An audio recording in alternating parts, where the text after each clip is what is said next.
Yo creo que siempre tiene una gran significación el hecho de reencontrarse dos países hermanos, ¿no?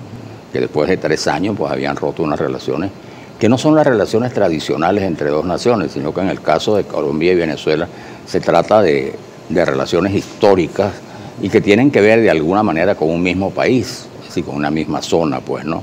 Geográfica, histórica, desde el punto de vista humano, en consecuencia, y cultural también, y cultural, ¿no? Obviamente, ¿no? Por supuesto, esta ruptura tuvo un grave efecto para Venezuela, porque todos sabemos que en la frontera con Colombia existe un intercambio tradicional muy importante para algunas zonas del país, y acordaron ya de hecho una serie de acuerdos, ¿no? De líneas que no son nuevas, sino que trata de restablecer las relaciones que existían en el pasado y los vínculos comerciales que fueron rotos, ¿no? Hace 3 años. Y yo creo que ya eso es un paso importante, ¿no? Usted habla de un tema bien interesante y tiene que ver con el tema de la violencia fronteriza. Sabemos que todo el eje fronterizo históricamente ha tenido episodios, quizá unos más intensos y otros no tantos, donde la población civil principalmente se ha visto perjudicada por los conflictos, incluso los desplazamientos que ha llevado a la población. ¿Cree que la política de Petro pueda ser reorientada para que la situación fronteriza en términos de violencia pueda disminuir y que la población tenga más tranquilidad?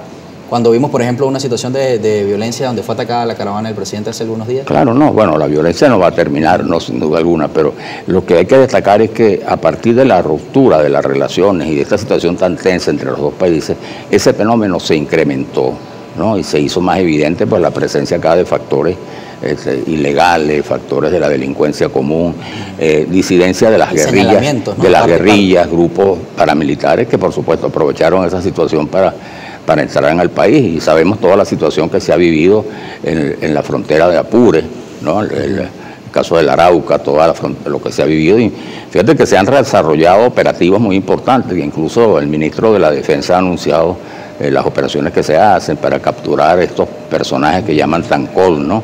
Traficantes ilegales, ¿no? De drogas, y por supuesto también se han decomisado pues algunos campamentos, ¿no? Uno de los señalamientos también del gobierno venezolano respecto de la gestión del presidente Duque era de conspiración por parte de Colombia, digamos, con chupancia, como decimos, con otros países como Estados Unidos, para desestabilizar la política venezolana.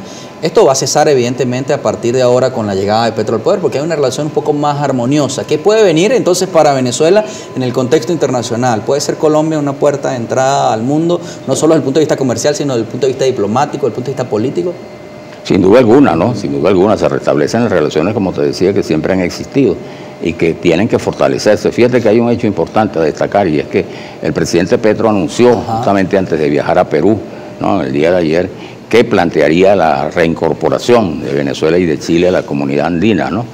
Que fue una experiencia importantísima, ¿no? De Venezuela allí pues retiró Chile, era en plena dictadura de Pinochet por razones políticas frente a una comunidad integrada por gobiernos democráticos y que procuraban por la democratización plena de América Latina. Ellos se retiraron en ese momento y posteriormente ocurrió con Venezuela eso también en el año 2006, luego de todo esto que ocurrió con los tratados de libre comercio, ese deslinde que se planteó entre algunos países de América Latina con el tratado de libre comercio propuesto por Estados Unidos, y también sin duda alguna pues la situación que se vivía en Venezuela en ese momento, de tensiones ya muy graves con Colombia, ¿no? El tema migratorio, señor Manuel Felipe, preocupa por supuesto a la gran cantidad de venezolanos que están intentando hacer vida en Colombia en los últimos años. Digamos que viceversa, ya los colombianos han intentado asentarse en Venezuela, hacer su familia, muchos bueno, han tenido pues negocios, una vida social, digamos, aceptada. Pero la comunidad venezolana en Colombia, ¿qué beneficios puede tener en términos migratorios con las dificultades que ha tenido que atravesar los migrantes venezolanos, no solo en Colombia, sino en todo el mundo? Sí, bueno, se han anunciado, ¿no? Políticas y a pesar pues de la actitud que tuvo el presidente Duque con el gobierno de Venezuela, en este caso pues con Maduro, las diferencias, y el hecho, como tú señalabas, ciertamente que Duque ahí se sirvió de alguna manera de eje para esta política intervencionista que definió Donald Trump, y que pasaba finalmente por la intervención de Venezuela, la ocupación de Venezuela, tal como se demostró posteriormente, ¿no? Con algunas tentativas fallidas, como el caso de la Operación Gedeón, que se preparó, se planificó en Colombia, salió de Colombia, sobre lo cual, por cierto, no se ha dado, Colombia nunca dio explicaciones convincentes.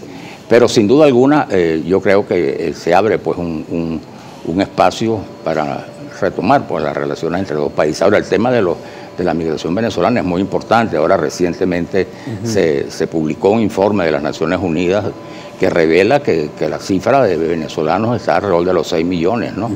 Que se dispersos. Bueno, hay que anotar que ese es un fenómeno mundial también, el fenómeno de las migraciones, ¿no? Pero en el caso de Venezuela sí tuvo que ver sin duda alguna con esa caída económica fundamental que se registró en Venezuela. Condiciones de vida, ¿no? Las condiciones de vida y la situación económica, ¿no? Y bueno, el cuadro de inestabilidad, sino de inestabilidad, de conflictividad política, ¿no? Creciente, que por supuesto afecta a todo. La gente dice, no, bueno, las diferencias, no, una crisis política contamina la economía, contamina también las condiciones de vida social, es decir, significa un problema muy grave, es decir, y además en el caso de Venezuela que vivió una guerra, eso que se llama ahora las guerras híbridas, una guerra muy particular, pero con todos los contornos y todas las características y los costos de las guerras, ¿no? En términos migratorios, fíjese, hoy el diario La Calle en su primera página publica que diariamente más de 1000 venezolanos se van del país y paralelamente el gobierno decía a través del canciller que durante estos últimos 4 años del denominado plan Vuelta a la Patria, 29.000 venezolanos han regresado del país. Y contrastar esta cifra también con los 6 millones que Naciones Unidas dice que han salido del país. ¿Están entrando venezolanos al país o se están yendo? Bueno, mira, yo creo que hay una, que te digo, un tráfico, ¿no? Un flujo. Un flujo, ¿no? Que es normal en estos casos. Y yo creo que, tomando en cuenta el tema de la frontera de Venezuela, que ha sido tradicional, no olvidemos que también la presencia de colombianos en Venezuela fue muy importante a partir de los años 50, los famosos indocumentados, como se les llamaba, que dieron pie incluso para que el gobierno de Herrera elaborara un censo, ¿no? De las familias y que, bueno, tuvo